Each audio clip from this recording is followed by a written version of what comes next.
Welcome to PSC focus. മറ്റ് വസ്തുതകൾ. ചട്ടമ്പി സ്വാമികളുടെ പ്രധാന ശിഷ്യൻ ബോധീശ്വരൻ.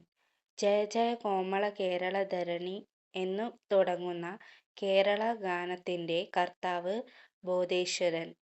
ചട്ടമ്പി സ്വാമി സ്മാരകം സ്ഥിതി ചെയ്യുന്നത് പന്മന, കൊല്ലം. പന്മന ആശ്രമം നിർമ്മിച്ച ചട്ടമ്പി സ്വാമിയുടെ ശിഷ്യൻ കുമ്പളത്ത് ശങ്കുപിള്ള.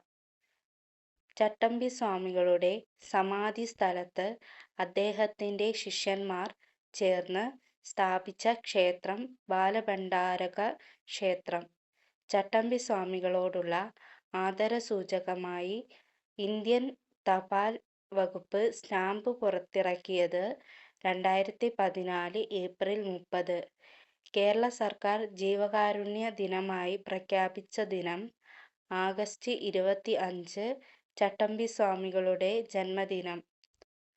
ചട്ടമ്പി സ്വാമികളുടെ ജീവിതത്തെ ആസ്പദമാക്കി മഹാമുനി എന്ന നോവൽ രചിച്ചത് കൈതയ്ക്കൽ സോമക്കുറുപ്പ്. പണ്ഡിറ്റ് KP കറുപ്പൻ രചിച്ച കവിത സമാധി സപ്താഹം. ചട്ടമ്പി സ്വാമികളുടെ സമാധിയിൽ അനുശോചിച്ച് ചട്ടമ്പി സ്വാമികളുടെ മഹാസമാധി ശതാബ്ദി ആചരണം അറിയപ്പെടുന്നത് മഹാഗുരുവർഷം 2024.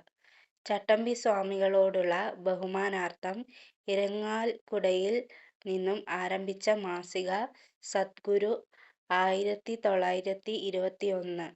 സദ്ഗുരു മാസികയുടെ സ്ഥാപകർ തച്ചുടയിൽ കൈമൾ നീലകണ്ഠ തീർത്ഥപാദർ രക്ഷാധികാരി. ചട്ടമ്പി സ്വാമികൾ വിവേകാനന്ദനെ കണ്ടുമുട്ടിയ വർഷം 1892 എറണാകുളത്ത് വച്ച്. ചട്ടമ്പി സ്വാമികൾ ജീവിതവും കൃതികളും എന്ന കൃതിയുടെ രചയിതാവ് K. മഹേശ്വരൻ നായർ. ചട്ടമ്പി സ്വാമികൾ ജീവിതവും ദർശനവും എന്ന കൃതിയുടെ രചയിതാവ് Tony Mathew. Thank you for watching the video.